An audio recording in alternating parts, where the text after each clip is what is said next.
Hi everyone.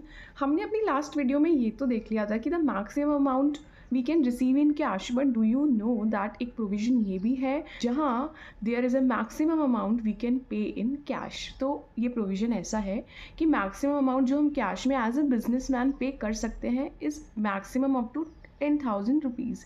अगर हम 10,000 rupees से ज़्यादा कैश में एक दिन में किसी सिंगल पर्सन को पे करते हैं तो वो इनकम टैक्स के अंदर डिसअलाउड हो जाता है। अब what is this mean disallowed?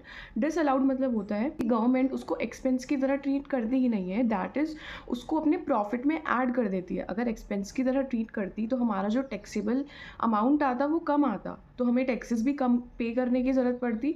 But because of the fact कि वो एक्सपेंस की तरह ट्रीट कर ही नहीं रही, उसको एकदम इग्नोर कर रही है, तो वो हमारी टैक्सेबल वैल्यू को बढ़ाएगा और हमारे प्रॉफिट का जो अमाउंट है उससे इंक्रीज़ हो जाएगा। So this is the reason कि हमें बोलते हैं कि हमारा जो पेमेंट या फिर हम रिसीट करते हैं, अगर हाई वैल्यू ट्रांजैक्शन है तो हमें बैंकिंग चैनल्स के थ्रू ही करने चाहिए। Okay, I hope you get something new and interesting. Follow for more such updates. Bye bye.